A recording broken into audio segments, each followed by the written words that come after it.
In the final, collapsing months of World War II, as the Third Reich crumbled beneath the weight of Allied armies, one of the most feared institutions in Europe simply dissolved, almost overnight. The Gestapo, once the iron backbone of Hitler's internal security and surveillance apparatus, had exercised almost unimaginable authority. For over a decade, it had terrorized political opponents, hunted resistance fighters, and orchestrated the machinery of repression that kept the Nazi regime intact. But by September 1945, that seemingly unstoppable force no longer existed as an organized body. Its leaders fled, its files were seized, and its legacy ignited one of the most complicated debates of post-war justice. When Berlin fell, chaos replaced the rigid hierarchy that had governed the Gestapo's every move. Officers abandoned their posts, shedding uniforms, burning papers, and attempting to blend into the collapsing civilian order. The Allied Control Council wasted no time. In September 1945, it formally dissolved all Nazi organizations, including the Gestapo. Massive quantities of files were collected from shattered headquarters across Berlin, Hamburg, Vienna, and Prague. Millions of pages that exposed the organization's role in surveillance, intimidation, torture, and mass deportations. What had once been the invisible arm of state terror was suddenly laid bare in cold detail. And right here, before we continue deeper into the story, I want to remind you that this video isn't free. The price is simple. Hit that like button, subscribe, and turn on notifications so you never miss our deep dives into untold WW2 history. Now, back to the story. As prosecutors prepared the Nuremberg trials, the Gestapo wasn't treated as a collection of individuals, but as an institution, one they intended to label criminal. That distinction was unprecedented. A police agency, not merely its officers, would be declared guilty of systemic crimes. Ernst Kaltenbrunner, the highest-ranking surviving official of the Reich Main Security Office, RSHA, became the symbolic face of the prosecution. His trial revealed the full machinery of terror: the interrogations, the disappearances, the deportations of Jews, resistance fighters, and political dissidents. Documents and eyewitness testimonies painted a picture of a bureaucracy built not for public order, but for psychological domination. In October 1946, Kaltenbrunner was sentenced to death. His execution cemented the Gestapo's historical reputation as one of the most criminal institutions of the 20th century. Yet it also raised an uncomfortable question. How far down the chain did responsibility extend? Were the clerks, drivers, and typists equally guilty, or only the officers who signed deportation orders and torture directives? Denazification tribunals across occupied Germany struggled. Allied authorities faced millions of cases, mountains of contradictory testimonies, and the practical need to rebuild a functioning society. Some Gestapo officers were punished severely. Others reintegrated quietly into civilian life. Justice for many survivors felt uneven, incomplete, and painfully slow. But amidst this imperfect reckoning, one mystery overshadowed them all: the disappearance of Heinrich Müller, the last chief of the Gestapo. Unlike Himmler, Goebbels, or Hitler, whose fates were clear, Müller seemed to vanish into thin air. His escape, death, or survival remains one of the great enigmas of the post-war era. As the fires of Berlin died down and Allied investigators began the monumental task of untangling the remains of Nazi Germany, one name quickly rose to the top of every wanted list: Heinrich Müller, the feared and secretive head of the Gestapo. Cold, calculated, and fiercely loyal to the regime until the final minute, Müller had overseen some of the most brutal internal policies of the Third Reich. His disappearance was not merely an unresolved case. It was a glaring void in the narrative of accountability. Müller was last definitively seen inside Hitler's bunker during the final days of April 1945. Witnesses described him as composed, even defiant, insisting that he had no intention of being taken alive by the Russians. Unlike many top officials who attempted escape routes westward toward the Americans, Müller remained in the city even after Hitler's suicide on April 30. What motivated him was it loyalty, fatalism, or perhaps a hidden contingency plan? When the bunker was evacuated, key testimonies diverged. Some claimed Mueller left with Goebbels' entourage to fight in the ruins of the Capitol. Others insisted they saw him dead near the Chancellery. None of these accounts were ever confirmed. The hunt for Mueller began immediately. For Allied intelligence agencies, particularly the newly formed CIA and its Soviet counterparts, the case was more than symbolic. Mueller had intimate knowledge of Gestapo operations, resistance networks, interrogation protocols, and the machinery behind the final solution. Capturing him alive would have provided unparalleled insight into Nazi policing strategies and potentially exposed escape networks used by SS members fleeing Europe. Yet as investigators scoured hospitals, POW camps, mass graves, and refugee flows, not a single verified trace emerged. His family provided no useful information. Former Gestapo officers, when pressed, offered contradictory stories or feigned ignorance. Mueller had spent his career disappearing people. Now, in a final twist of irony, he had effectively disappeared himself. Rumors flourished in the vacuum. Some claimed he had been executed by the Soviets during the Battle of Berlin. Others believed he escaped disguised as a civilian and fled to South America along the same routes used by Nazi fugitives. More sensational theories suggested he may have been secretly recruited by Soviet intelligence, using his expertise to help build their internal security structures during the early Cold War. The Americans entertained the same possibility, that Mueller had been absorbed into the Soviet system and was living under a new identity.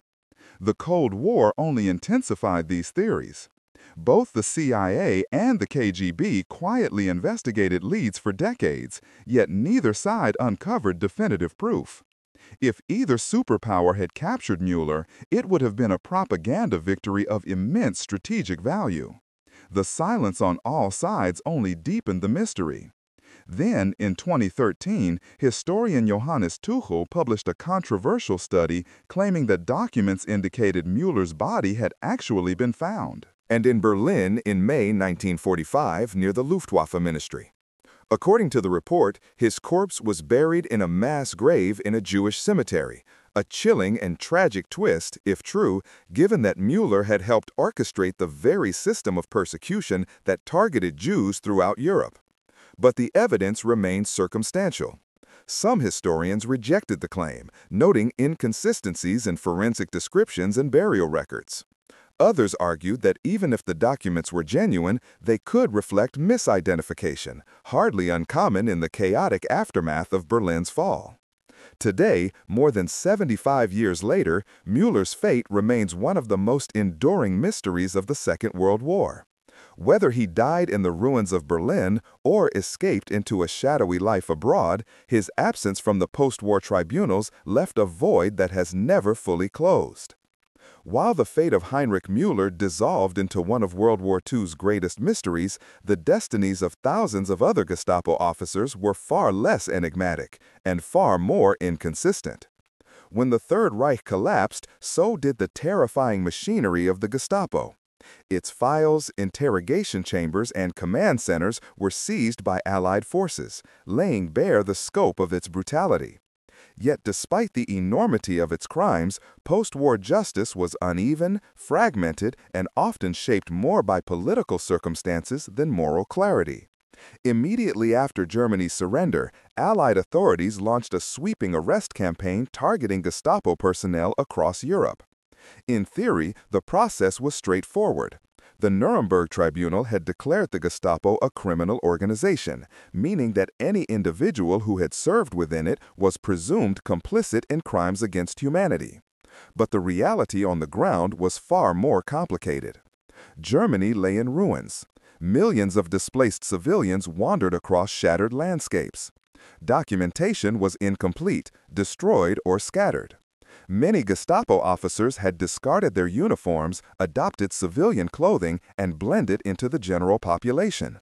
Some walked back into their hometowns unnoticed. Others hid under false identities, relying on forged papers or sympathetic networks. Local tribunals, known as Spruchkammern in the American and British zones, were charged with processing tens of thousands of former Nazis, including Gestapo men. These courts quickly became overwhelmed. With limited investigators and mountains of cases, they often relied on written statements, character references, or the officer's own testimony. Many low-ranked members claimed they were just clerks, drivers, or paper processors. In countless instances, there was simply no evidence to contradict them. This overload led to wide disparities in sentencing.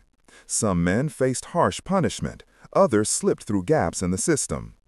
In Norway, for instance, Gestapo operations during the occupation had left deep scars.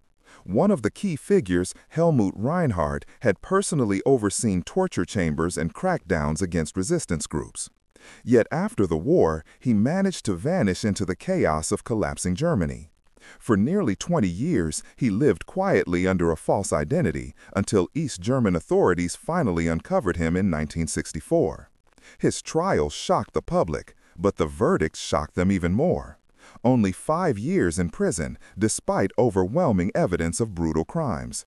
He was quietly released in 1970 and lived freely until his death in 2002. Other cases unfolded with greater drama. Rudolf Christoph Batz, a Gestapo member who had also commanded Einsatzkommando II, initially evaded arrest and later practiced law in post-war Germany. But when investigators discovered his past involvement in mass deportations and killings, Batz was seized and charged. Facing a looming trial in 1961, he took his own life. Sentencing outcomes varied wildly. In some countries, former officers received death penalties. In others, sentences were commuted or drastically reduced. And in many cases, early release programs introduced as Cold War priorities shifted, quietly returned former Gestapo personnel to ordinary lives. One striking example was Rudolf Kerner, who had served as head of the Gestapo in Kristiansand, Norway. After his arrest and sentencing to death in 1947, shifting political winds and legal reforms led to his sentence being converted to life in prison. Imprisonment. Astonishingly, he served just 6 years before being freed in 1953. He re-entered West German society and lived out his days as a car salesman, an ordinary occupation masking a deeply extraordinary past. These cases illustrate a broader pattern. Post-war justice was far from uniform. Some perpetrators were punished severely, others barely faced consequences at all. A mixture of bureaucratic overload, political pragmatism, and the shifting priorities of a divided Europe meant that justice was often incomplete. For survivors and victims' families, these inconsistencies were painful reminders that the end of the war did not automatically deliver closure. And for historians, they highlight how the collapse of one of the most feared police organizations in history produced a legacy that was messy, fragmented, and morally complex. As Europe transitioned from the ashes of World War II into the geopolitical frost of the Cold War, Heinrich Müller's disappearance gained a new and unsettling dimension. He was no longer merely a missing war criminal. He had become a potential intelligence asset, one whose knowledge, experience, and secrets could tilt the early balance between East and West. For both the United States and the Soviet Union, Müller represented not only a moral dilemma, but also a strategic opportunity. By 1947, the CIA's predecessor, the OSS, began receiving reports that Müller had been spotted in Soviet-controlled territories. Some alleged he had been spotted in Red Army troops during the chaotic fall of Berlin. Others claimed he had defected willingly, bargaining his survival in exchange for intelligence on Nazi state security, resistance networks, and Western espionage operations. At the time, both superpowers were racing to recruit former Nazi experts, scientists, engineers, code breakers to build their post-war capabilities. If men like Werner von Braun were considered valuable, then a man who had commanded the Gestapo would be even more so. But unlike scientists, Müller came with staggering baggage. He wasn't a technician, he wasn't a bureaucratic cog. He was the architect of political terror, the overseer of interrogations, deportations, and the genocide. Crushing of resistance movements across Europe. His knowledge of the inner workings of the Nazi police state was unparalleled, exactly the kind of intelligence the Soviets would have coveted. This possibility alarmed American intelligence. If the Soviets had captured Mueller, they could exploit his expertise in infiltrating dissident groups or leveraging psychological torture methods, techniques the USSR was already infamous for. The CIA feared that Soviet counterintelligence might become nearly unbeatable if bolstered by Mueller's experiences in dismantling underground resistance. Throughout the 1950s and 1960s, the West German government, particularly the newly formed Bundesnachrichtendienst (BND), also launched its own investigations. Ironically, the BND was led by Reinhard Gehlen, former head of the Nazi Military Intelligence Division on the Eastern Front. If anyone understood the value of recruiting former Nazi officials, it was Gehlen. His organization actively sought out ex-Nazis for intelligence purposes, making the idea of Mueller being alive and active within Soviet intelligence a deeply disturbing scenario. In 1967, the Munich police received testimonies from an informant claiming Mueller was living in Czechoslovakia under Soviet protection. The report described him as a high-ranking advisor in secret police operations. While the authenticity of this testimony was debated, it triggered renewed Western efforts to identify any trace of Mueller's presence behind the Iron Curtain. Meanwhile, the Soviets consistently denied harboring Mueller, but this denial raised more questions than answers. Why would the USSR remain silent if they had captured one of the most notorious Nazi officials? One theory suggests that publicly admitting to employing Mueller would tarnish Soviet claims of moral superiority over the West. Another theory argues that Mueller, if alive, was too valuable to expose. His knowledge of espionage, interrogation, and underground networks would have been a powerful asset in the early Cold War. Adding to the intrigue, West German documents declassified decades later revealed a startling detail. There were no verified accounts of Mueller's death. His file remained open long after most other Gestapo leaders had been accounted for, living or dead. Every attempt to locate his remains in Berlin mass graves ended in failure. Even DNA comparisons yielded nothing. The uncertainty became part of Cold War mythology. Newspapers speculated that Mueller was advising Soviet intelligence. CIA reports, some heavily redacted, continued to hint that he may have escaped justice entirely. And for many survivors of Nazi terror, the idea that the head of the Gestapo might have lived comfortably under a new identity was a tormenting thought. In the end, the Cold War did more than obscure Mueller's fate. It transformed it. His disappearance became a strategic question, a propaganda tool, and a reminder that justice in a divided world was often overshadowed by rivalries and political priorities.